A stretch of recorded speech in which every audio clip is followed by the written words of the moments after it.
Okay, so today we'll go through the long tail distributions in image data sets, which are a big problem for machine learning algorithms. We can see long tail distribution as a data set which has different classes, and frequency of some classes is very much higher than the frequency of other classes, and we call those classes as head classes, and the other ones as the tail classes. So let's take an example of a data set for animals, where we can assume that naturally we'll have more photos of cats and dogs, and uh, and as compared to other rare species such as seahorse and eagles, etc. This can create a long tail distribution for the image data set, which is a big problem. So moving on, we can see a graph where the frequency of the classes is compared uh, to the items, and here we can see we have a big peak at the head classes, and we have a long tail which determines that we have many of the classes which have a very few samples in the data set, which leads to a severely underdeveloped learning of the machine learning algorithm.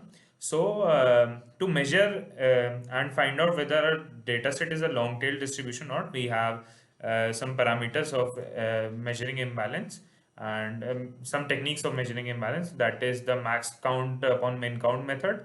That is very obvious, like the maximum frequency upon the minimum frequency, the higher the amount, the higher is the long tail distribution. And we can see the standard deviation, that is max minus min, and the mean upon median technique, and the Gini coefficient technique, which is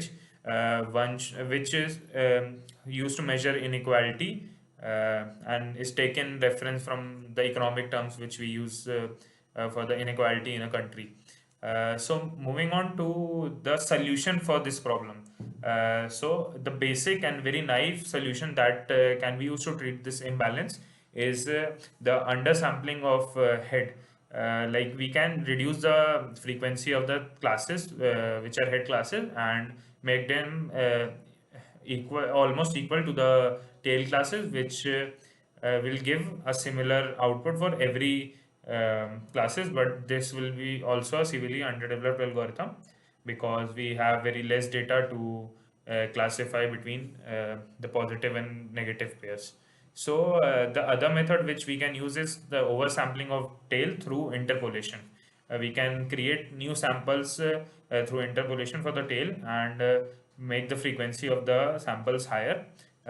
This way we can treat these kind of distribution and make our machine learning algorithm more efficient. Let's now talk about contrastive pairs, a critical component in contrastive learning methods, and how logic adjustment enhances this process. Contrastive pairs help the learner differentiate between what's similar and what's not. These are categorized into positive samples, which examples similar classes to similar to the class of interest. The learner is trained to pull these closer together in the feature space. And the other one is negative samples, in which examples are from different classes. The learner is trained to push these farther apart in the feature space.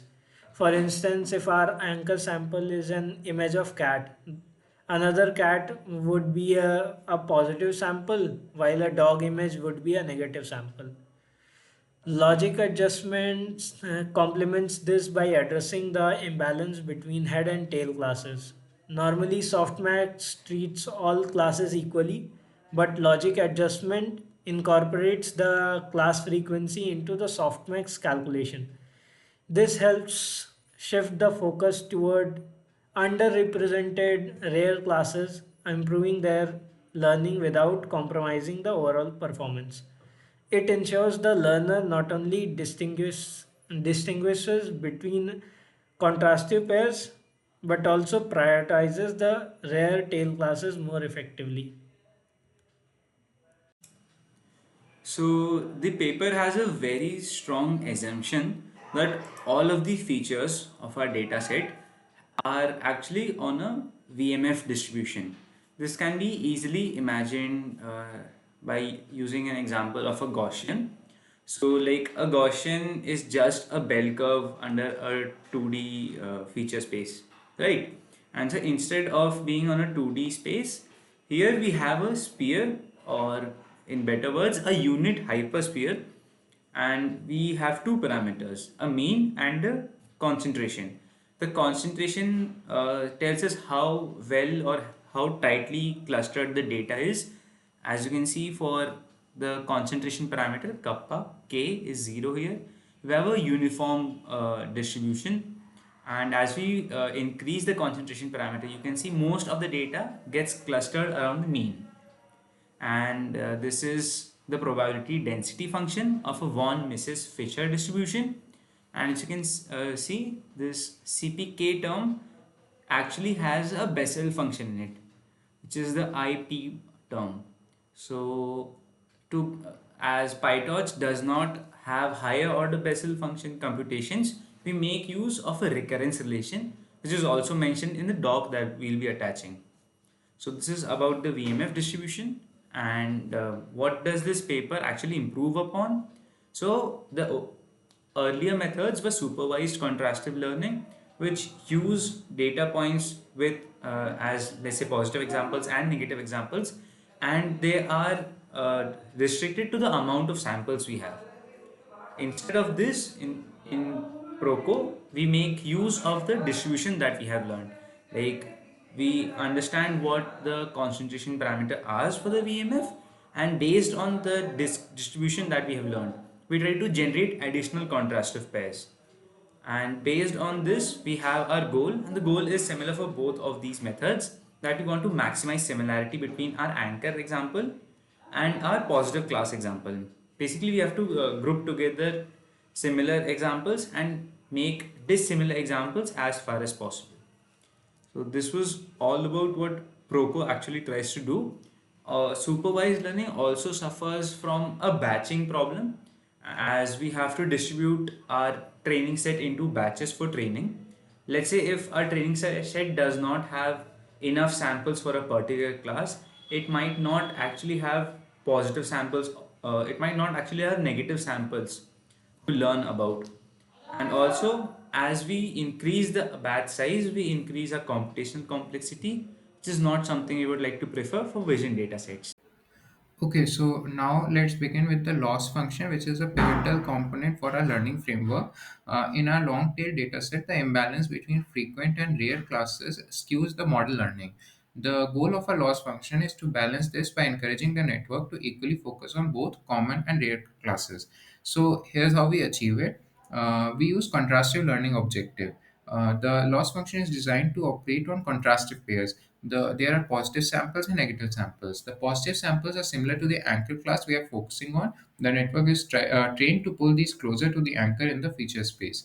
The negative samples, these belong to different classes. Here, the network learns to push them further apart from the anchor. Mathematically, this involves terms of maximizing the similarity between the anchor Zi and its positive sample Zp, and simultaneously minimizing similarity with the negative sample Za. So here in the loss function, we can see that it is given as negative log of summation exponent zi into zp divided by tau upon double summation exponent zi into za divided by tau. So here we would be wondering that why we have used double summation in the denominator. So the double summation here stands for two purposes. The outer summation loops over all the classes of J, while the inner summation loops over all the examples from the negative classes. Also, the tau here is a scaling parameter which controls the sharpness of the softmax. So, a small tau value sharpens the softmax, amplifying differences and making the model more confident in distinguishing samples. The larger tau value smoothens the softmax, compressing differences and promoting generalization. So here where our method innovates, traditional method uses raw feature samples ZP and ZA directly into the contrastive loss. We replace these with distribution, specifically the von Mises Fisher VMF distribution, which operates on a hyperspherical feature space. The VMF distribution helps us to calculate the loss function easily and with more accuracy. Now, let's talk about the two branch architecture, which decouples learning into two specialized pathways. The classification branch, this branch focuses purely on classifying samples into their respective classes. It employs logic adjustment, which biases the softmax outputs based on class frequencies. That means rare classes get amplified probabilities, helping the model pay closer attention to them during training. In representation branch, this branch complements classification by working on representation learning. It uses the ProCo laws to project features onto the VMF hypersphere, grouping samples based on similarity. This ensures that even tail classes have well clustered and meaningful feature representation. Um, by separating the classification and representation learning into two branches, the model can independently optimize each task. This avoids the common trade off where improving classification might degrade feature representation and vice versa.